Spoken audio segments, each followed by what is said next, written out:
نحمده ونصلي على رسوله الكريم اما بعد فاعوذ بالله من الشيطان الرجيم بسم الله الرحمن الرحيم رب اشرح لي صدري ويسر لي امري واحلل عقدة من لساني يفقهوا قولي۔ قرآن پاک کی تعلیم حاصل کرنے والوں کو میں آج کی اس مجلس میں خوش آمدید کہتی ہوں۔ اللہ کرے کہ آپ کا یہ آغاز ایک بہترین اور مفید ترین انتہا پر مکمل ہو۔ اللہ سبحانہ و تعالیٰ کی کتاب عام کتابوں کی طرح نہیں ہے۔ ہم سب کا اس بات پر یقین ہے، ایمان ہے کہ یہ کتاب اللہ کی کتاب ہے، کسی انسان کا کلام نہیں ہے۔ اللہ تعالیٰ ہم سب کا خالق ہے اور اس نے ہماری رہنمائی کے لیے ہمیں تنہا نہیں چھوڑ دیا یا کسی اور کے حوالے نہیں کیا، یعنی اپنے سوا کسی اور کے سپرد نہیں کیا کہ وہ ہمیں بتائے کہ ہمیں یہ زندگی کس طرح گزارنی ہے۔ زندگی بھی اس نے دی ہے اور اس کے گزارنے کا طریقہ بھی اس نے خود بتایا ہے۔ اس کتاب کو باقی تمام کتابوں پر، اس کلام کو باقی ہر قسم کے کلام پر اسی طرح فضیلت اور اہمیت حاصل ہے جس طرح خود اللہ سبحانہ وتعالیٰ کی ذات کو اس کی باقی تمام مخلوق پر۔ اللہ تعالیٰ کا وعدہ ہے کہ جو بھی اس کتاب کے ساتھ زندگی بسر کرے گا، اس کو اپنی زندگی میں رہنما بنائے گا، اس کو پڑھے گا، اس کو سمجھے گا، اس پر عمل کرے گا، تو اگلی زندگی میں جو کہ انسان کی اصل زندگی ہے، وہ انسان کامیابی سے ہمکنار ہوگا۔ حدیث پاک میں آتا ہے اقرأ القرآن فإنه يأتي يوم القيامة شفيعا لأصحابه۔ قرآن پڑھو، یہ قیامت کے دن اس پر عمل کرنے والے کے لیے سفارشی بن کر آئے گا۔ پھر اسی طرح رسول اللہ صلی اللہ علیہ وسلم نے یہ بھی فرمایا خیرکم من تعلم القرآن وعلمہ، تم میں بہترین ہیں وہ لوگ جو قرآن سیکھیں اور سکھائیں۔ بہترین کس کی نگاہ میں؟ ہو سکتا ہے دنیا والوں کی نگاہ میں نہیں، لیکن پیدا کرنے والے کی نگاہ میں، جس نے ہمارے لیے یہ کتاب بھیجی، جس نے ہمیں بنایا اور جس نے ہمیں یہ رہنمائی عطا کی۔ ساری مخلوق اللہ کی مخلوق ہے، خواہ وہ کسی بھی زمانے سے تعلق رکھتی ہو، کسی بھی رنگ سے، کسی بھی زبان سے، کسی بھی علاقے سے، سارے انسان اللہ کے پیدا کردہ ہیں۔ اللہ تعالیٰ کو اپنی مخلوق سے محبت ہے، اسی محبت کی وجہ سے اس نے ہمارے لیے یہ رہنمائی کی کتاب بھیجی ہے۔ جو شخص اس کتاب کے ساتھ تعلق قائم کرتا ہے، اللہ تعالیٰ اس کو اپنے خاص بندوں میں شمار کر لیتا ہے، جیسا کہ حدیث میں آتا ہے اہل القرآن اہل اللہ وخاصتہ۔ اہل القرآن یعنی قرآن والے۔ قرآن والے سے مراد کیا ہے؟ وہ لوگ جو قرآن سے تعلق قائم کریں۔ وہ کون ہیں؟ اہل اللہ، اہل اللہ ہیں یعنی اللہ کا اہل ہے، وخاصتہ اور اس کے خصوصی بندے ہیں، مقرب بندے ہیں۔ گویا اللہ تعالیٰ سے خصوصی تعلق قائم کرنے کے لیے، اللہ تعالیٰ کا مقرب بننے کے لیے، اللہ تعالیٰ کی نگاہوں میں بلند مقام حاصل کرنے کے لیے اس کے بغیر کوئی چارہ نہیں کہ ہم اس کی کتاب کی طرف پلٹیں، اس سے تعلق قائم کریں۔ اب دیکھیں کہ اس دنیا میں ہر انسان اہمیت چاہتا ہے، ہر انسان توجہ چاہتا ہے، ہر انسان محبت چاہتا ہے، اور اس کے اندر یہ چیز آپ بچپن سے دیکھ سکتے ہیں۔ جب سے ایک بچہ پیدا ہوتا ہے اس کے اندر یہ طلب ہوتی ہے، اور اس پر بہت بڑی بڑی باتیں کی گئی ہیں کہ جن بچوں کو توجہ ملتی ہے ان بچوں کی شخصیت کیا ہوتی ہے، اور جن کو توجہ نہیں ملتی ان کی شخصیت کیسی ہوتی ہے۔ مختلف طرح کی بہت سی چیزیں ہمارے سامنے آتی ہیں۔ اسی طرح انسان بچپن میں والدین کی محبت کا محتاج ہوتا ہے، پھر جوان ہونے پر اس کی محبتوں کے میزان اور معیار بدلتے رہتے ہیں، وہ مختلف لوگوں کی توجہ چاہتا ہے۔ لیکن ہم دیکھتے ہیں کہ انسان کی یہ طلب کبھی بھی ختم نہیں ہوتی۔ جب انسان بوڑھا ہو جاتا ہے تو بچوں کی توجہ چاہتا ہے۔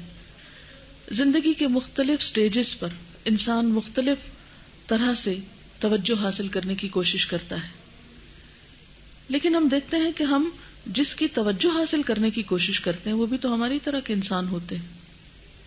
اگر وہ ہماری طرح متوجہ ہو بھی جائیں تو زیادہ سے زیادہ ہمیں کیا فائدہ پہنچا سکتے ہیں؟ زیادہ سے زیادہ ہمیں کیا مل جائے گا؟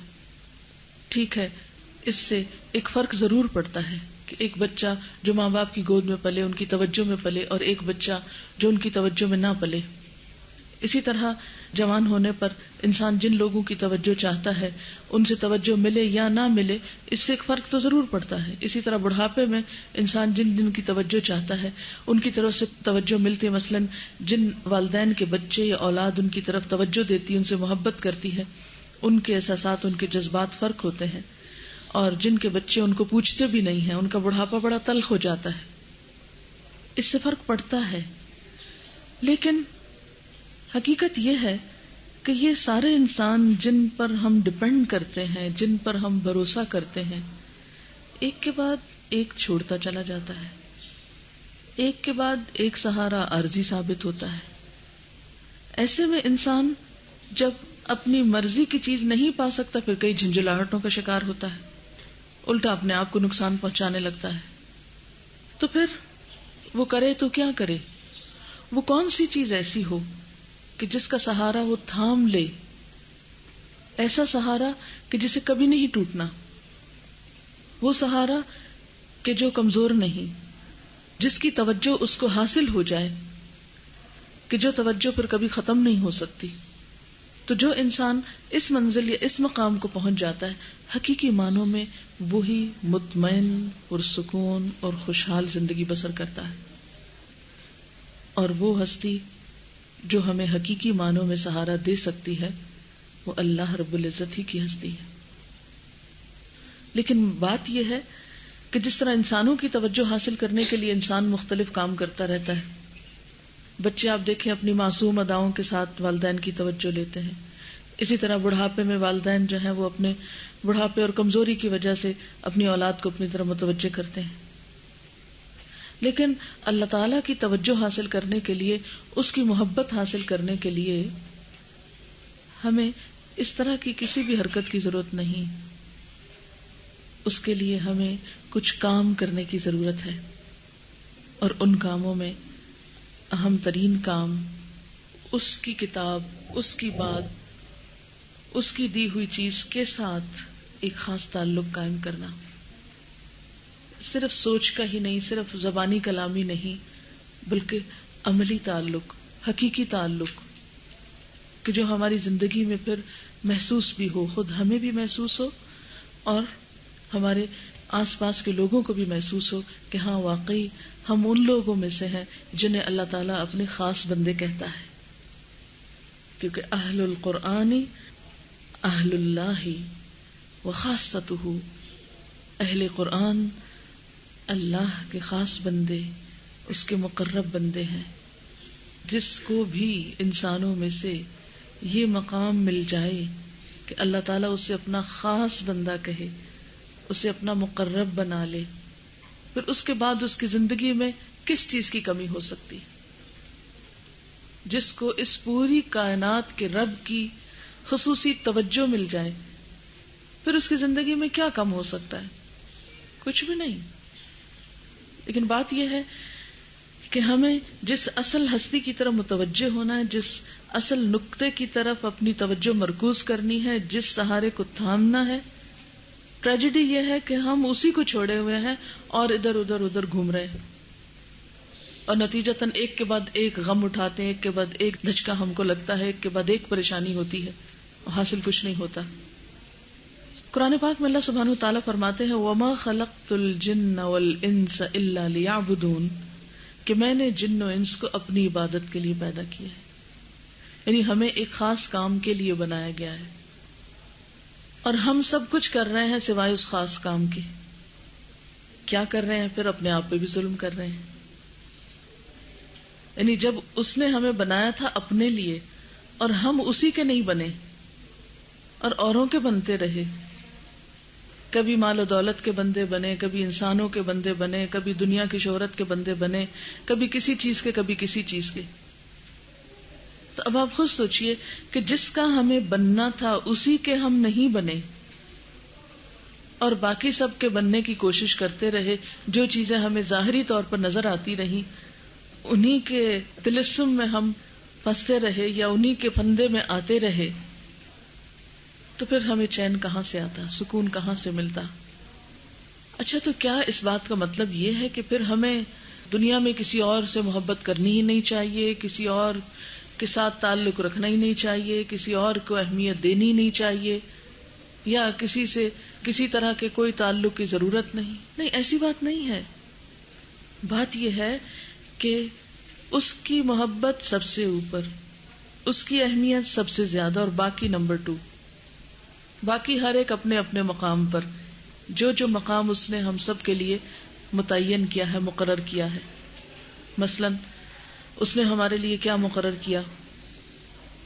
والدین کا ایک مقام مقرر کیا، شوہر کا ایک مقام مقرر کیا، رشتہ داروں کا ایک مقام رکھا، دوستوں کا ایک مقام رکھا، اللہ کے رسول صلی اللہ علیہ وسلم کا، پیغمبروں کا ایک مقام رکھا، پھر اسی طرح فرشتوں کا مقام رکھا، پھر اسی طرح دین کے جو بزرگ ہیں ان کا ایک مقام رکھا، استادوں کا مقام رکھا، پھر عام انسانوں میں سے ہمسایوں کا مقام رکھا، ہماری اولاد کا ایک مقام رکھا۔ تمام انسانوں کو ان کے مرتبوں، مقامات اور درجوں کے حساب سے الگ الگ جگہ رکھا، لیکن ان سب کے اوپر والذین آمنوا اشد حبا للہ، وہ لوگ جو ایمان لائے اللہ کی محبت میں سب سے زیادہ شدید، اس کا مقام نمبر 1 رکھا۔ جب تک ہم اپنی زندگی میں اس کو نمبر 1 کر نہیں لیں گے، جس کے لیے ہم ہر نماز سے پہلے اللہ اکبر کہہ کے دعویٰ اور وعدہ کرتے ہیں کہ اللہ سب سے بڑا ہے، جب تک یہ بول ہمارا سچا نہیں ہو جائے گا، عملی زندگی میں ہم یہ ثابت نہیں کر دیں گے اپنی روزمرہ کے طور طریقوں سے، جب تک ہم اس بات کا ثبوت نہیں دے دیں گے تو ہمیں چین نہیں آ سکتا، ہماری زندگی میں خوشی نہیں آ سکتی۔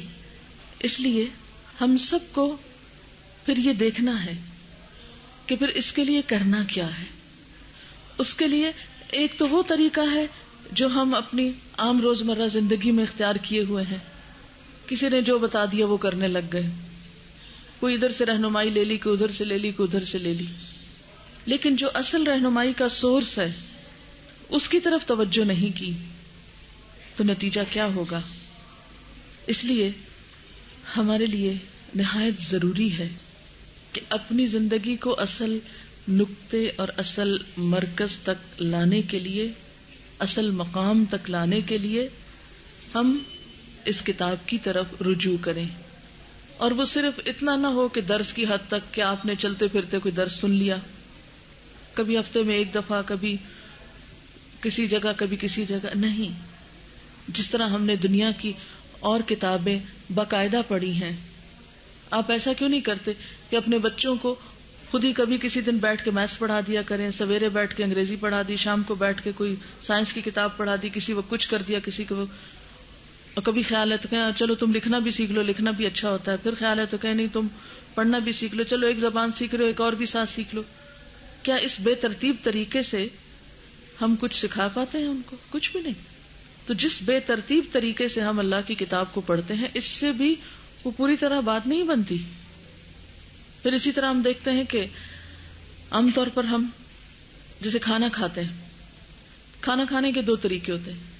ایک طریقہ کیا ہے کہ آپ پراپر ایک جگہ پر بیٹھ کر اطمینان سے کھائیں اور مکمل کر کے اٹھیں، اور ایک طریقہ یہ بھی ہو سکتا ہے کہ آپ کہیں کہ میں اتنی مصروف ہوں کہ میرے پاس وقت نہیں ہے کہ میں ایک وقت بیٹھ کر کھاؤں، آپ کچن میں کام بھی کریں اور آئیں اور میز سے ایک لقمہ لے کے چلے جائیں، اور پھر باقی کام برتن ایک دھو لیں، پھر آ کے 2-3 لقمے لے لیں، پھر جا کے کچھ اور کر لیں، پھر لے لیں اور پھر کچھ اور کر لیں، تو نتیجہ کیا ہوگا؟ کیا آپ کی بھوک ختم ہو سکتی؟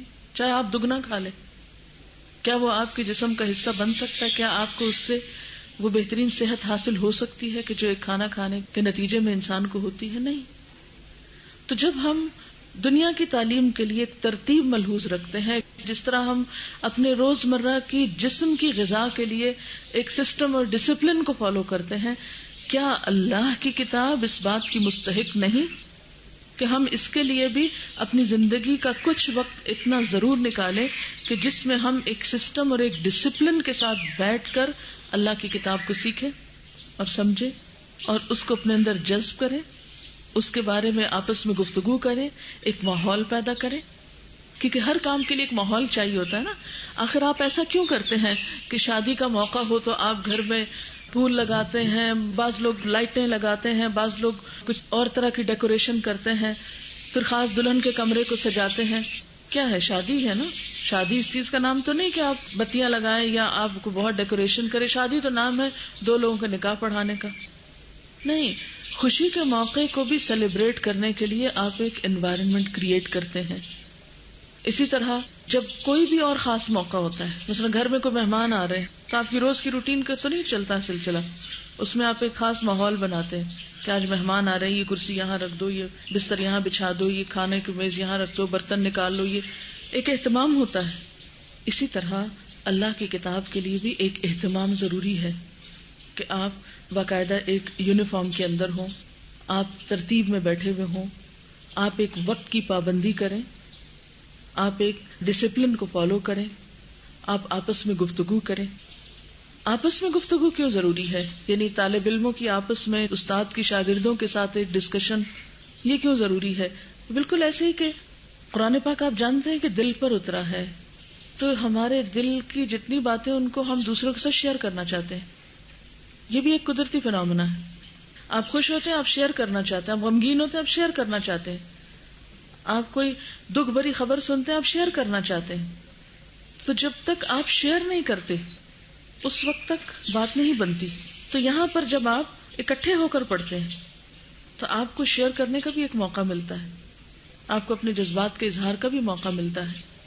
پھر ایک اور بات یہ کہ انسان جو کام دوسروں کو کرتا دیکھے وہ اس کے لیے کرنا آسان ہوتا ہے. ہاں، آپ کے پاس کتنا بھی علم کیوں نہ ہو، کتنا بھی آپ جانتے ہو، لیکن عمل کرنا اس وقت تک نہیں آتا جب تک آپ کسی کو کرتے نہ دیکھ لیں. جب آپ ایک چیز کسی کو کرتے دیکھتے ہیں تو آپ کے لیے اس کا کرنا بہت آسان ہو جاتا ہے، اس میں سہولت ہو جاتی ہے. مثلا آپ اکیلے میں بیٹھ کے قرآن پاک کی تفسیر پڑھتے ہیں یا سنتے ہیں، پھر آپ چاہتے ہیں کہ آپ عمل کریں، لیکن آپ کو سمجھ نہیں آتی کہ کریں تو کریں کیا اور کیسے کریں.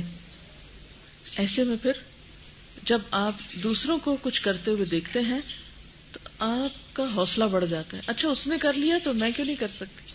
اگر فلاں کر سکتا ہے تو میں بھی کر سکتی. تو یہ جو کسی ادارے میں پڑھنا ہے اور گھر میں پڑھنا ہے، اکیلے پڑھنا ہے اور مل کے پڑھنا ہے، ایک ماحول میں پڑھنا ہے اور بغیر ماحول کے پڑھنا ہے، یہ فرق ہوتا ہے. اس کا اثر بھی فرق ہوتا ہے اور اس کے نتائج بھی فرق ہوتے ہیں. پھر ایک اور حدیث میں آتا ہے ید اللہ فوق الجماع، جماعت کے اوپر یعنی اکٹھے ہونے والے لوگوں کے اوپر اللہ کا ہاتھ ہوتا ہے. ایک اور حدیث میں آتا ہے وَمَجْتَمَعَ قَوْمٌ فِي بَيْتٍ مِّن بُيُوتِ اللَّهِ، جب بھی اللہ کے گھروں میں سے کسی گھر میں کچھ لوگ جمع ہوتے ہیں، یتلون کتاب اللہ ویتدارسونہ بینہم، اللہ کی کتاب کو پڑھتے ہیں اور آپس میں سیکھتے سکھاتے ہیں، ان پر سکینت نازل ہوتی ہے، ان پر اللہ کی رحمت نازل ہوتی ہے، ان کو فرشتے اپنے پروں سے ڈھانپ لیتے ہیں. یعنی ایک خاص قسم کا اطمینان اور سکون کی کیفیت طاری ہوتی ہے جب انسان اکٹھے بیٹھ کر اللہ کی کتاب کو پڑھتا ہے. تو اس لیے انشاءاللہ تعالی یہاں پر آپ صرف قرآن پاک کا ترجمہ ہی نہیں سیکھیں گے، تفسیر ہی نہیں، بلکہ اس کے ساتھ ساتھ قرآن پاک کی تلاوت کرنا بھی سیکھیں گے. آپ دیکھیے کہ کچھ بھی سیکھنے کے لیے سننا ضروری ہوتا ہے، اس لیے آپ کو قرآن پاک کی لسننگ کرائی جائے گی. اور آج صبح بھی جو لسننگ کرائی گئی ہے وہ کس لیے تھی کہ یہ آواز کانوں کے ذریعے دلوں تک جائے، آپ کے کان مانوس ہوں. بچوں کو دیکھیں آپ کتنے فطری انداز سے زبانیں سیکھتے ہیں. مثلاً آپ کا بچہ ہے، اگر آپ افریقہ کے کسی ملک میں رہ رہے ہیں، بچہ اسکول جاتا ہے، ان بچوں کے ساتھ میل جول سے ان کی زبان سیکھ لیتا ہے، حالانکہ گھر میں آپ اس کے ساتھ ایک بھی لفظ ویسی زبان کا نہیں بولتے. تو سن کر سیکھنا جو ایک فطری عمل ہے. انسان جو کچھ سنتا رہتا ہے وہ اس کے اندر پرنٹ ہوتا رہتا ہے، اور پھر وقت آنے پر انسان اس کو ایکسپریس بھی کرنا شروع کر دیتا ہے. عام طور پر جب ہم قرآن پاک ناظرہ وغیرہ پڑھتے ہیں تو اس میں لسننگ کم ہوتی ہے. یہاں آپ کو انشاءاللہ تجوید سکھائی جائے گی لیکن ساتھ ہی لسننگ بھی کرائی جائے گی. پھر اسی طرح اس لسننگ میں، اس کے پڑھنے میں، اس کے سیکھنے میں ایک خاص لطف بھی ہے. یعنی اس کا اصل اجر تو اللہ کے پاس ہے، لیکن دنیا میں بھی انسان اس کو سن کر، اس کو پڑھ کے اس سے فائدہ اٹھاتا ہے. ایک دفعہ رسول اللہ صلی اللہ علیہ وسلم کے پاس ایک بہت ضدی شخص آیا. کہنے لگا اے محمد صلی اللہ علیہ وسلم مجھے قرآن پڑھ کر سناؤ. یعنی وہ سننا چاہتا تھا، یعنی لسننگ کی بات ہے. تو آپ صلی اللہ علیہ وسلم نے یہ آیت تلاوت کی، ان اللہ یأمر بالعدل والإحسان وإیتاء ذی القربى وینہی عن الفحشاء والمنکر والبغی. بے شک اللہ حکم دیتا ہے عدل کا، نیکی کا اور رشتہ داروں کے ساتھ صلہ رحمی کا، اور منع کرتا ہے بے حیائی سے، برے کاموں سے اور ظلم سے. آپ صلی اللہ علیہ وسلم کی زبان سے اس آیت کا سننا تھا، اور ابھی آپ اس آیت کریمہ کی تلاوت سے فارغ نہیں ہوئے تھے کہ وہ شخص دوبارہ پڑھنے کا کہنے لگا کہ آپ دوبارہ سنائیے مجھے. کیوں؟ اس لیے کہ وہ الفاظ جو اس کے کانوں سے ٹکرائے اور اس نے اس کا مطلب سمجھا تو وہ اس کے دل میں اتر گیا. اب آپ دیکھیں کہ ویسے تو ہم یہاں آپ کو سنائیں گے، یعنی لسننگ کرائیں گے، اور ایک چیز کی بار بار بھی لسننگ کرائیں گے. وہ کس لیے ہوگی کہ آپ سیکھ سکیں، لیکن اس کا فوری فائدہ آپ کو اور کیا ہوگا کہ آپ کے اندر ایک خاص سکون بھی پیدا ہوگا. اور واقعی یہ کلام ایسا ہے کہ جس کو انسان بار بار سننا چاہتا ہے. اور وہ شخص قرآن کی عظمت کا قائل ہو گیا اور کہنے لگا واللہ ان لہ لحلاوۃ وان علیہ لطلاوۃ وان اسفلہ لمورق وان اعلاہ لمثمر وما یقول ھذا بشر. اللہ کی قسم اس کلام میں مٹھاس ہے، اس پر تازگی ہے. یہ ایک ایسے درخت کی طرح ہے جو سایہ دار ہے اور پھل والا ہے، اور یہ انسان کا کلام نہیں. ایک عام بدو شخص تھا جس نے آ کر ایک آیت سن کے پھر سننے کا مطالبہ کیا اور پھر قائل ہو گیا کہ کیسا کلام ہے، اس میں مٹھاس ہے، اس میں تر و تازگی ہے. یعنی جسے سن کر انسان کے مردہ دل زندہ ہونے لگتا ہے.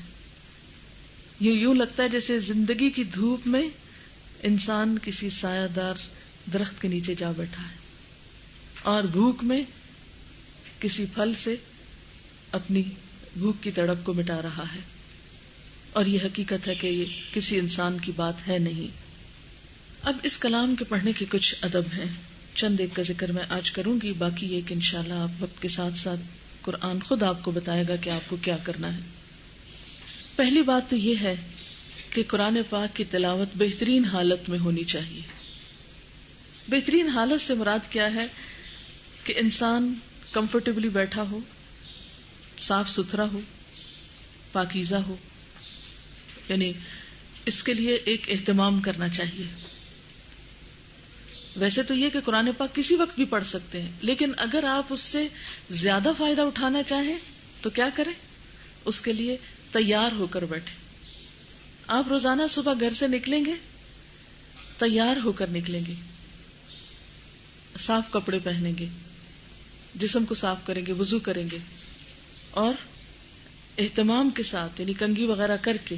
کیونکہ بعض اوقات یہ دیکھا گیا ہے کہ جب لوگ گاؤن سکارف پہننے لگتے ہیں تو کنگھی تک سے غافل ہو جاتے ہیں. جلدی اٹھے، بس منہ دھویا اور آگے بال بھی نہیں سلجھائے. تو بالوں کے سلجھانے اور نہ سلجھانے میں ایک فرق ہوتا ہے. یہاں پر یونیفارم کیوں رکھا گیا ہے؟ اس لیے کہ یونیفارم گھر میں تو ہم پہن نہیں سکتے، کیونکہ سفید کپڑے عام طور پہ خواتین گھر میں تو نہیں پہنتی. لیکن جب آپ اگلے دن آنے لگتے ہیں تو وائٹ ڈریس پہنتے ہیں تو اس سے کیا ہوتا ہے؟ ایک پاکیزگی کا احساس ہوتا ہے. It makes a lot of difference. یعنی یہ ایسے نہیں کہ کسی میں اسکولوں کی نقالی کرتے ہوں. عام بچوں کے اسکولز نے بھی بہت اچھا ایک طریقہ اختیار کیا ہوا ہے کہ وہ بچوں کو فریش رکھنے کے لیے، صاف ستھرا رکھنے کے لیے، اور اسکول کی ایک اہمیت اور اس کام کی ایک اہمیت کے لیے ایک تیاری کرواتے ہیں. یہاں پر آنے کے لیے یونیفارم اسی وجہ سے رکھا گیا کہ جب آپ اسے پہن کر یہاں بیٹھیں گے تو آپ کی فیلنگ میں ایک دم فرق آ جائے گا، اور اگر آپ گھر کے کپڑوں میں بیٹھیں گے تو ایک فیلنگ اور ہوگی، صاف کپڑوں میں بیٹھیں گے فیلنگ اور ہوگی، گندے کپڑوں میں بیٹھیں گے جس میں سے اسمیل وغیرہ آ رہی ہوگی تو فیلنگ اور ہوگی. تو اس لیے یہ بے حد ضروری ہے کہ آپ اہتمام کے ساتھ آئیں. اور آپ کا اہتمام ایک تو یہ ہو سکتا ہے کہ میں سب کو بہت اچھی نظر آؤں، اس کو تو کیا فائدہ ملے گا، ہو سکتا ہے کسی نے آپ کو دیکھا ہی نہ ہو، کوئی توجہ ہی نہ کرے. اور ایک یہ ہے کہ میں اللہ کی کتاب پڑھنے جا رہی ہوں، اس لیے مجھے اہتمام کے ساتھ جانا ہے. پھر اسی طرح ادب اور وقار کے ساتھ، یعنی جب اللہ کی کتاب پڑھی جا رہی ہو، سنائی جا رہی ہو، تو ہمیں اپنے ہاتھ پاؤں، اپنے بیٹھنے کے انداز، ہر چیز میں ایک ادب پیدا کرنا ہے. یعنی کیجولی اور کیئرلیسلی نہیں بیٹھنا. اس کے پڑھتے وقت ایک ادب ملحوظ رکھیں، آپس میں بات نہیں کریں اور ادھر ادھر توجہ نہیں کریں. آپ اللہ کی نگاہوں میں ہوتے ہیں جب اللہ کی کتاب پڑھ رہے ہوتے ہیں، اور وہ دیکھ رہا ہوتا ہے کہ کون کس جذبے کے ساتھ اس کو پڑھ رہا ہے. پھر اسی طرح یہ ہے کہ اس کو عام طور پر جب آپ گھر میں پڑھیں جیسے، تو 3 دن سے کم میں پڑھنے سے منع کیا گیا ہے. عبداللہ بن عمر رضی اللہ تعالی عنہ کو آپ نے حکم دیا تھا کہ 7 رات میں ختم کرے. اسی لیے آپ نے دیکھا ہوگا کہ عام طور پہ قرآن پاک میں 7 منزلیں بنی ہوتی ہیں، یعنی 7 ڈیز میں ختم کرنے کا ایک وہ سلسلہ ہوتا ہے. اور یہ کون کر سکتا ہے؟ جیسے حافظ قرآن ہے، جیسے آپ کے حافظ بچے ہوں تو ان کو آپ 7 ڈیز میں قرآن پورا کرنے کے لیے کہیں، روزانہ 7 پارے، اور پھر اس سے کم پہ بھی آ سکتے ہیں، 5 پاروں تک، 3 پاروں تک بھی لا سکتے ہیں. لیکن جن لوگوں نے قرآن پاک حفظ کیا عموماً وہ اس پریشانی میں مبتلا رہتے ہیں کہ ہمارا کچا نہ ہو جائے یا ہم پڑھنے سے رہ نہ جائیں. تو اگر یہ زندگی کی ایک روٹین بنا لی جائے تو انشاءاللہ تعالیٰ اس میں پھر مشکل نہیں ہوتی. پھر اسی طرح یہ ہے کہ قرآن پاک پڑھتے اور پڑھاتے وقت ایک خشوع کی کیفیت ہونی چاہیے. ٹھیک ہے ہر روز ہر وقت ممکن نہیں، لیکن خاص طور پر جب ایسی آیات آئیں جن میں اس قسم کا کوئی ذکر ہو تو اس وقت اپنے دل کے اوپر اس کو لینا چاہیے. پھر یہ ہے کہ قرآن پاک کی تلاوت اچھی آواز سے کرنی چاہیے. تو انشاءاللہ جب آپ پڑھیں گے تو آپ کو اونچا پڑھنے کے لیے بھی کہا جائے گا، جواباً دہرانے کے لیے بھی کہا جائے گا. تو ایسے میں آپ اچھی سے اچھے انداز میں اور اچھی سے اچھی آواز میں اس کو پڑھنے کی کوشش کریں. حدیث پاک میں آتا ہے زینوا القرآن باصواتکم، زینوا القرآن، قرآن کو زینت دو، خوبصورت بناؤ، باصواتکم، اپنی آوازوں کے ساتھ. آپ صلی اللہ علیہ وسلم نے یہ بھی فرمایا لیس منا من لم یتغن بالقرآن، وہ شخص ہم میں سے نہیں جو قرآن کو خوبصورت آواز سے نہیں پڑھتا. کہتے ہیں نا کہ رونا اور گانا ہر ایک کو آتا ہے، تو اس کے لیے کیا ہے کہ آپ کوشش کے ذریعے اس کے اندر رقت لا سکتے ہیں، سوز لا سکتے ہیں، کیونکہ یہ دل پر اترا ہے. اور جب آپ سمجھ جاتے ہیں، اس کا ترجمہ آپ کو آنے لگتا ہے، تو پھر پڑھنے کا انداز بھی فرق ہوتا ہے. پھر اسی طرح آپ صلی اللہ علیہ وسلم نے فرمایا اللہ تعالیٰ کسی چیز کے لیے کان نہیں لگاتا جو نبی کے لیے لگاتا ہے، وہ جو قرآن اچھی آواز سے پڑھ رہا ہوتا ہے. یعنی ایک ہوتا ہے نا کہ سننا برائے سننا، اور ایک ہوتا ہے کہ شوق سے سننا. کس وقت وہ شوق سے کس کی آواز سنتے ہیں؟ اس نبی کی جو قرآن کو یا اللہ کی کتاب یا کلام کو اچھی طرح پڑھے. تو اس کے بعد پھر یہ ہے کہ ہمارے لیے بھی ظاہر ہماری آوازوں کی، ہماری باتوں کی، گفتگو کی کیا اہمیت ہو سکتی ہے اللہ تعالیٰ کی نگاہ میں؟ کچھ بھی نہیں، اللہ یہ کہ ہم اپنی آواز سے زیادہ اس کتاب کو خوبصورت پڑھنے کی کوشش کریں. لیکن خوبصورت بنانے میں ایک بات یاد رہے بہت اچھی طرح، اور وہ یہ کہ کسی کو دکھاوے کے جذبے سے یہ نہیں کرنا کہ لوگ اش کر اٹھے میری آواز سن کے اور داد و تحسین دیں اور بہت ہی میرا شہرہ ہو کہ سنو دیکھو وہ فلاں شخص کی آواز کتنی خوبصورت. کیونکہ عموماً کیا ہوتا ہے کہ جو گانے والے اچھے ہوتے ہیں یا شعر سنانے والے اچھے ہوتے ہیں، وہ جب سناتے ہیں تو پھر مطالبہ بھی کرتے ہیں کہ ان کو داد دی جائے. اسی لیے آپ نے کبھی شعر و شاعری کا مقابلہ یا مشاعرہ سنا ہوگا تو اس میں عموماً کیا ہوتا ہے، شعر پڑھنے والا تو تھوڑا پڑھتا ہے لیکن داد دینے والے زیادہ دے رہے ہوتے ہیں، اور جتنی وہ داد دیتے ہیں اتنا شعر سنانے والا زیادہ اچھا سنا رہا ہوتا ہے. یعنی اچھا سنانا داد پر مبنی ہوتا ہے. کہ کتنی داد مل رہی ہے. لیکن جب آپ قرآن پڑھیں گے اور خوبصورت سے خوبصورت آواز پہ، تو ہمیشہ کیا سوچیں، میں اپنے رب کو سنا رہی ہوں، میں چاہتی ہوں میرا رب میری طرف متوجہ ہو، میں اس لیے زیادہ خوبصورت پڑھ رہی ہوں، اس لیے نہیں کہ لوگوں سے میں تعریفیں چاہوں. پھر اسی طرح اونچی آواز سے پڑھنا چاہیے، لیکن کسی دوسرے کے کام میں خلل انداز نہیں ہونا چاہیے. مثلا کوئی پڑھ رہا ہے، کوئی سو رہا ہے، کوئی کھا رہا ہے، تو ہم بے وجہ اونچا اونچا پڑھ کے تو دوسروں کو ڈسٹرب نہ کریں. آپ صلی اللہ علیہ وسلم نے فرمایا، جہری آواز سے تلاوت کرنے والا اس طرح ہے جیسے کھلم کھلا خیرات کرنے والا. یعنی ایک ہوتا ہے نا چھپا کے صدقہ دینے والا، اور ایک ہے دکھا کے دینے والا. دونوں ہی قرآن پاک میں اچھے بتائے گئے، اللہ کی نیت اللہ کے لیے خالص ہو. تو جب دکھا کے کوئی صدقہ کرتا ہے تو اوروں کو بھی صدقے کا خیال آ جاتا ہے، اور جب کوئی چھپا کے کرتا ہے تو بس اس کا اور اللہ کا معاملہ ہوتا ہے. قرآن کوئی آہستہ آہستہ دل میں پڑتا ہے تو وہ اس کا اپنا معاملہ، لیکن جب وہ کسی کو سناتا ہے تو بعض اوقات وہ اچھی آواز دوسروں کے لیے بھی قرآن کا شوق پیدا کرتی ہے، قرآن کی طرف آنے کا. پھر اسی طرح یہ ہے کہ جو کچھ انسان پڑھتا ہے اس پر عمل کرے.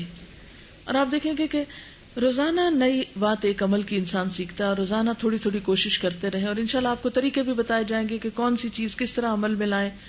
کیونکہ ہم سب انسان ہیں، کمزور ہیں، چیزیں یاد کرتے ہیں، بھول جاتے ہیں، نیت ہوتی ہے، ارادہ ہوتا ہے، جذبہ ہوتا ہے، کر نہیں پاتے، مجبوریاں ہوتی ہیں، کئی ایسی چیزیں ہو جاتی ہیں. لیکن جب انسان نیت رکھتا ہے، ارادہ کرتا ہے، تو اللہ تعالیٰ مدد بھی فرماتے ہیں. تورات میں آتا ہے کہ اے انسان، تجھے شرم نہیں آتی جب تیرے کسی ساتھی کا خط تیرے پاس آتا ہے تو تو راستے سے ہٹ کر ایک جگہ بیٹھ کر اسے غور سے پڑھتا ہے. یعنی جب تمہارے کسی دوست کا خط تمہیں ملتا ہے تو تم سارے کام چھوڑ دیتے ہو اور سب سے الگ ہو کے توجہ سے اس کو پڑھتے ہو کہ کوئی بات رہ نہ جائے، کوئی مس نہ کر جائے. اور ہوتا کیا ہے، جب خط لکھا تھا نا، کبھی اس کونے میں ادھر ادھر ادھر چھوٹی چھوٹی، اچھا یہ کیا وہ کیا ہے، کوئی کونا نہیں ہم چھوڑتے. جبکہ میری کتاب کے ساتھ تیرا یہ سلوک نہیں. تورات بھی اللہ تعالیٰ کا کلام ہے نا.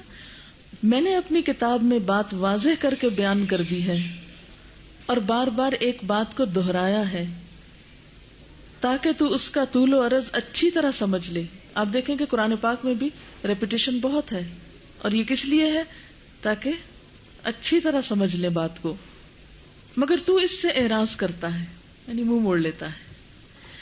تو میں تیرے ساتھیوں سے کمتر ٹھہرا، تو میں تیرے ساتھیوں سے کمتر ٹھہرا. یعنی دوستوں کے خط، دوستوں کے ٹیلی فون، دوستوں کی بات پہ جتنی توجہ کرتے ہو، میری بات پہ اتنی توجہ نہیں ہے تمہاری. میرے بندے، جب تیرے ساتھی تیرے ساتھ بیٹھتے ہیں تو تو ان کی طرف پوری طرح متوجہ ہوتا ہے. یعنی کوئی دوست آ جائے گھر میں تو ہم کیا کرتے ہیں؟ کھانا بھی بنا رہے، اچھا چولہا بند کر دو، بعد میں پکا لیں گے. دوست کہتا نہیں آپ اپنا کام کریں، میں چلتی ہوں. نہیں آپ بیٹھیں، کام پھر ہو جائیں گے، آپ بیٹھیں. زبردستی بٹھاتے ہیں اسے. جب تیرے ساتھی تیرے ساتھ بیٹھتے ہیں تو ان کی طرف پوری طرح توجہ کرتا ہے، توجہ سے ان کی بات سنتا ہے. اگر درمیان میں کوئی کلام کرنا چاہے، یعنی بچے آ کے مثلا ڈسٹرب کریں یا کوئی اور چیز درمیان میں مخل بنے، تو فوراً ہاتھ سے اشارہ کرتا ہے کہ خاموش ہو جاؤ. یعنی تم کسی کو بیچ میں آنے نہیں دیتے اور کو. مگر میرے ساتھ تیرا یہ رویہ کیوں نہیں ہے؟ تیری طرف میں متوجہ ہوں، تیرے ساتھ باتیں کر رہا ہوں، اور تیرا دل کسی اور کی طرف لگا ہوا ہے.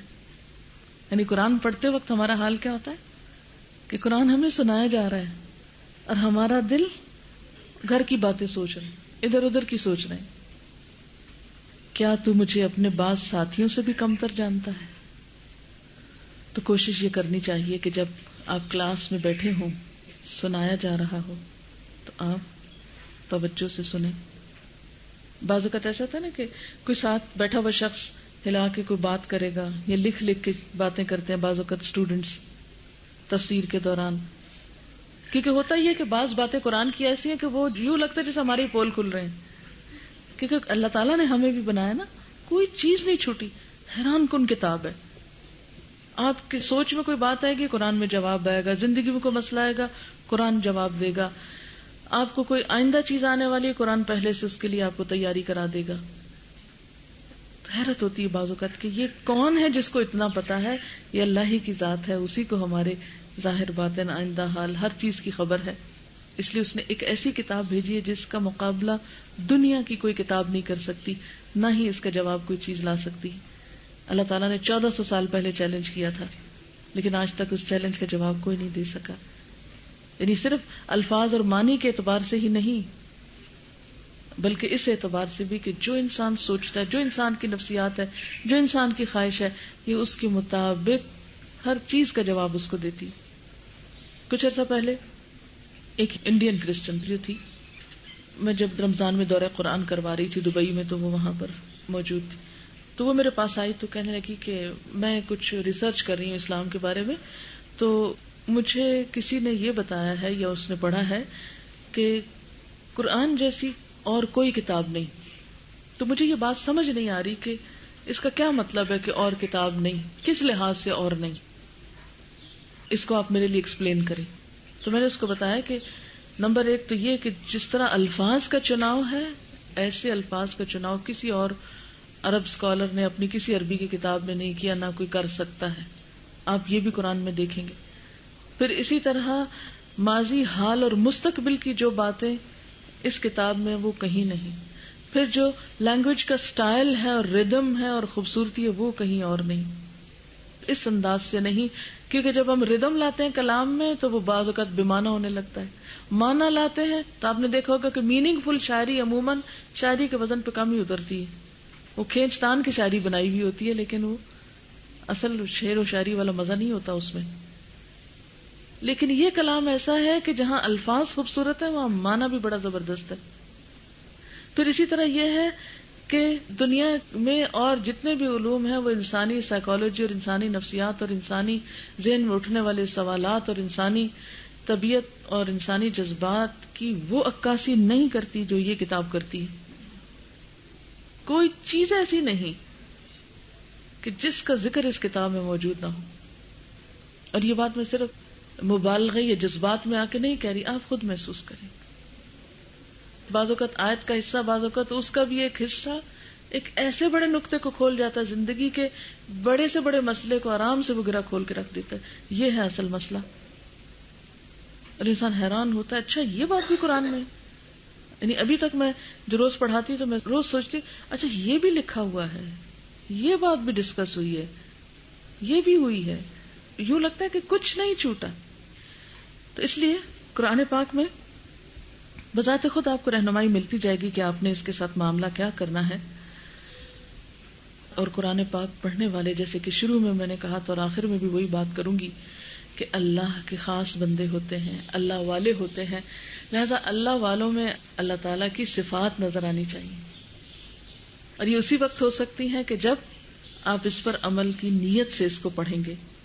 عبداللہ بن مسعود فرماتے ہیں, قرآن پاک کی تلاوت کرنے والا رات میں پہچانا جاتا ہے جب لوگ سو رہے ہوتے ہیں, دن میں پہچانا جاتا ہے جب لوگ کھا پی رہے ہوتے ہیں, رونے سے اس کی پہچان ہوتی ہے جب لوگ ہنس رہے ہوتے ہیں, پرہیز اس کی علامت ہے, وہ خاموش طبع ہے, یعنی بہت باتونی نہیں ہوتا کہ ہر وقت باتیں کرتا رہے, خشوع و خضوع سے متصف ہے, یعنی اس کے اندر ایک خاص وقار اور ادب ہوتا ہے. اللہ کے خوف اور رجا کی کیفیت اس پہ طاری ہے, جبکہ عام لوگ ان صفات عالیہ سے عاری ہوتے ہیں. عام لوگوں میں وہ ٹھہراؤ, وہ سوچ بچار, وہ غور و فکر, وہ شعور نہیں ہوتا جو ایک قرآن پڑھنے پڑھانے والے کے اندر ہوتا ہے, اگر واقعی وہ اس کا حق ادا کرے. محمد بن کعب فرماتے ہیں, بیداری اور نیند کی کمی کی بنا پر جسم کی زردی سے ہم قرآن کے قاری کو جانتے تھے. یعنی قرآن کے قاری کی قرات سے اس کے جسم کی حالت پر بھی اثر ہوتا تھا. اور یہ ہر ایک کی حالت فرق ہو سکتی ہے.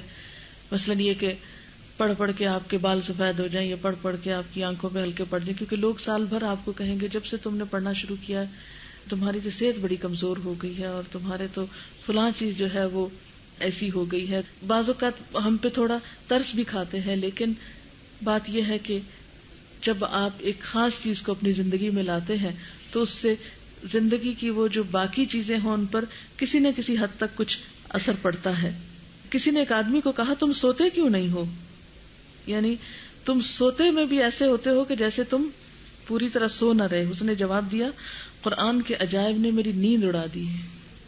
یعنی قرآن ایک ایسی چیز ہے کہ جو میں جاگتا ہوں یا سوتا ہوں میرے خوابوں کا اور میری زندگی کا ایک حصہ میرے دن اور رات کا بن گیا. کیونکہ انسان کو اتنا متاثر کرتی ہے وہ کتاب کے چلتے پھرتے اٹھتے بیٹھتے سوچتے جاگتے. پھر وہ لوگ کچھ اور سوچ رہے ہوتے ہیں اور قرآن پڑھنے والا اپنی ساری زندگی کو اس رنگ میں رنگا ہوا دیکھ رہا ہوتا ہے.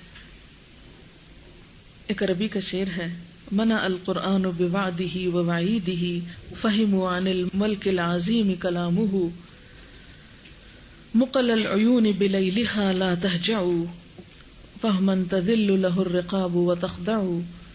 قرآن کے وعدہ و وعید نے راتوں میں آنکھوں کی نیند ختم کر دی. اس بڑے بادشاہ کے کلام کو سمجھ لیا ہے تب ہی تو گردنیں اس کے آگے نیچی اور جھکی ہوئی ہیں. یعنی سب سے اہم ترین چیز جو کتاب لاتی ہے بندے کے اندر وہ عاجزی ہے کہ بندہ جھکنے لگتا ہے. اور اللہ تعالیٰ نے ہمیں پیدا ہی کس لیے کیا ہے وما خلقت الجن والانس الا لیعبدون. میں نے جن و انس کو اپنی عبادت کے لیے پیدا کیا ہے. اور عبادت کا مطلب کیا ہے بندہ بننا اور بندگی اختیار کرنا. اور بندگی میں کیا چھپا ہوا ہے عاجزی چھپی ہوئی ہے. تو جس شخص کے اندر قرآن پڑھ کر بھی عاجزی نہ آئے تو گویا اس نے پھر پڑھا ہی نہیں, اس نے صرف ایک نام بنایا ہے قرآن پڑھنے.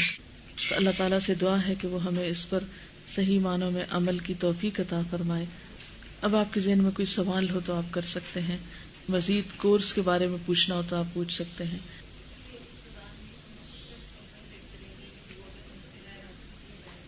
دیکھیں آڈیو کیسٹس تو ہیں, ایسا نہیں ہے, لیکن ایک ٹیچر کی رہنمائی میں جو کام ہوتا ہے, جو کلاس میں بیٹھ کے آپ سنتے ہیں, گھر میں آپ پتہ کیا ہوتا ہے, آپ لے جائیں کیسٹ گھر میں سننے لگے, فون کی بیل بج گئی, ادھر ہی سب بند کیا, اٹھے, وہ کوئی ایسی خبر سنائی کہ انسان سر پٹک کے رہ گئے. اب وہ جو ٹیمپو بنا تھا قرآن سیکھنے کا سمجھنے کا وہ گیا.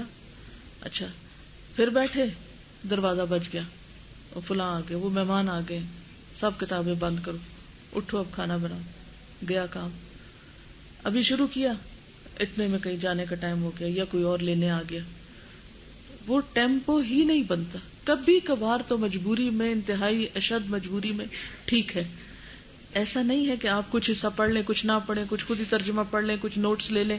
یہ نوٹس لینے والی کتاب نہیں ہے, یہ عام کتابوں سے مختلف کتاب ہے. یہ کسی اسکول کی پڑھائی جیسی نہیں. قرآن جب تک پورے کا پورا نہیں پڑھیں گے بات نہیں بنے گی. اس کا ایک آیت بھی غیر اہم نہیں کہ آپ کا یہ نہ پڑھی جائے, سب کچھ اہم ہے اور ہمارے سے متعلق ہے. اس لیے یہ تو آپ کر ہی نہیں سکتے کہ آپ چلے ہمیں راضی کرنے کو جی ترجمے کا ہم ٹیسٹ دے دیں گے, خود ہی یاد کر کے کوئی ادھر ادھر سے پڑھ. یہ نہیں, اس میں ایک پوری سیکوینس کے ساتھ ایک پیغام دیا جا رہا ہے جو اسی طرح سیکھنے سے ہی اصل مقصد حاصل ہوگا. ورنہ تو پھر جس طرح ٹوٹا پھوٹا آپ کرنا چاہیں وہ کر لیں گے. گھروں میں بھی مجبوریاں ہیں, ادھر ادھر کی ذمہ داریاں بھی ہیں, اور بھی کام ہیں. کوشش کریں کہ اس وقت کو اسی کے لیے خاص رکھیں, الا یہ کہ کوئی شدید مجبوری ہے, کوئی بیماری ہے, کوئی ایسی چیز ہے کہ جس کو اوائڈ کر ہی نہیں سکتے, تو اس صورت میں آپ کیا کریں کہ پھر آپ کو یہ آپ کی ٹیچر جو ہے وہ طریقہ بتا دیں گی کہ آپ نے کیا کرنا ہے, یہاں آ کر کس وقت پڑھ سکتے ہیں, یا گھر لے جا کے کیسٹ یا اور کیا طریقہ ہو سکتا ہے وہ پھر آپ کو بتا دیا جائے گا. لیکن اصل فائدہ آپ کو یہیں بیٹھ کر ہوگا. نہیں, ایسا نہیں کرنا چاہیے کیونکہ قرآن پاک اصل میں ہدایت کی کتاب ہے اور افعال کی کتاب نہیں ہے, کیونکہ کہیں بھی نبی صلی اللہ علیہ وسلم سے یا کسی اور سے ایسا کوئی طریقہ ہمیں نہیں ملتا. ہاں یہ ضرور ہوتا ہے کہ آپ بعض اوقات کسی خاص مشکل سے گزر رہے ہیں, یہاں آ کر بیٹھتے ہیں, قرآن کھولتے ہیں اور یوں لگتا ہے جیسے ساری بات آپ ہی کے جواب میں آ رہی ہے. یہ ایک نیچرل انداز تو ہے قرآن کا یہ, لیکن یہ کہنا کہ آپ فال نکالے میں جنت میں جاؤں گی یا دوزخ میں, اور آپ کوئی آیت نکالیں قرآن کی اور وہاں نکل آئے دوزخ, تو آپ کی تو ساری زندگی کی نیند حرام ہو جائے گی. اس لیے غائب کی خبریں نہیں اس سے معلوم کرنی چاہیے, ٹھیک ہے, غائب کی, مستقبل کی, انجانی خبر, اس طرح کی باتیں نہیں کرنی چاہیے. لیکن روزمرہ زندگی کے جو مسائل ہیں اس کے حل کے طور پر آپ خود محسوس کریں گے کہ وہ نیچرلی آٹومیٹیکلی آنا شروع ہو جائے گا. اگر گھر میں بیٹھ کے سب کچھ ہوتا تو پھر تو اسکول سارے بند کر دینے چاہیے تھے. اتنا پنڈی سے آتے ہیں بچے اسلام آباد کے اسکولوں میں پڑھنے, گھنٹے گھنٹے کی ڈرائیو سے. کل مجھے کوئی بتا رہا تھا کہ ان کے رشتہ داروں کے بچے روزانہ گجرانوالہ سے ایچیسن جاتے تھے لاہور, چھوٹے چھوٹے بچے پریپ کے اور 1 کے ڈیلی جا رہے ہیں اور 1.5 گھنٹہ جانا 1.5 گھنٹہ آنا، یعنی 3 گھنٹے کی کلاس ہے تو 3 گھنٹے ان کے آنے جانے میں لگتے تھے. کیوں بھیجتے تھے ایچیسن؟ اس لیے کہ گھر میں تو ایچیسن نہیں بن سکتا. اسی طرح دین کا علم بھی ٹھیک ہے، میں مانا کتاب پڑھ کے آپ کو پتہ چل جائے گی بات، لیکن جو دین کی ایک روح اور اسپرٹ ہے وہ گھر میں نہیں آتی. آپ سب اپنے اپنے حالات اچھی طرح دیکھ لیں. اور پھر ایک بات یہ ہے کہ کچھ کاموں کے لیے رستہ بنا بنایا مل جاتا ہے، کچھ کے لیے بنانا پڑتا ہے. اور اس کے لیے آپ سب خواتین کو میں چاہوں گی کہ اپنے اس کورس کے لیے ٹائم مینجمنٹ ضرور سیکھیں. گھر کے کاموں کو، کس کام کو کتنی دیر میں کب ختم کرنا ہے. یعنی ایک تو وہ آپ کی روٹین تھی نا جب آپ گھر رہتے تھے، اب آپ کی روٹین بدلے گی. اس روٹین میں آپ نے اہم ترین چیز کیا کرنی ہے کہ مثلا ناشتے وغیرہ کو کب شروع کرنا ہے، کب اس سے فارغ ہونا ہے. اسی طرح دوپہر کے کھانے کے لیے تیاری کب کرنی ہے، بنا کے آنا ہے یا جا کے بنانا ہے. اسی طرح کچھ کام آپ کو ویکینڈ پہ کرنے ہوں گے، کچھ کام آپ کو شام میں کرنے ہوں گے. جتنے دن آپ یہاں آئیں گے obviously مصروف ہوں گے. شروع میں ذرا روٹین بننے میں بھی تکلیف ہوتی ہے، مشکل ہوتی ہے، اس میں ذرا جمے رہنا ہے، پھر یوز ٹو ہو جاتے ہیں. اب دیکھیں آخر اتنی خواتین گھروں سے نکلتی ہیں ہزاروں کی تعداد میں روزانہ، دنیا کے کاموں کے لیے، کچھ کمانے کے لیے، کچھ شاپنگ کے لیے، کچھ اور مسئلے مسائل کے لیے. تو روز نکلتی ہیں، اپنا گھر مینج کرتی ہیں ساتھ. بعض خواتین تو صبح 9 سے 5 تک بینک میں کام کر رہی ہیں ادھر ادھر. تو اگر وہ سب خواتین گھر کے کام مینج کرتی تو ایسے سب خواتین سے آپ پوچھا کریں آپ اپنے گھر کو کیسے مینج کرتے ہیں. ایک اور بات یہاں آپ کو بلانے کا مقصد بھی یہ کہ جب آپ کو کوئی مشکل پیش ہے تو ایک دوسرے سے پوچھا کر لیں، اچھا آپ یہ کام کیسے کرتی، مجھے آج کل یہ بڑا مسئلہ ہو رہا ہے، میں یہ کام کیسے کروں. اتنا کچھ انسان دوسروں سے سیکھتا ہے کہ جو تنہا اپنی عقل سے سب کچھ نہیں جان سکتا. اس کے ساتھ ہی اجازت چاہتی ہوں. سبحانک اللہم و بحمدک نشہد ان لا الہ الا انت نستغفرک و نتوب الیک. والسلام علیکم و رحمۃ اللہ وبرکاتہ.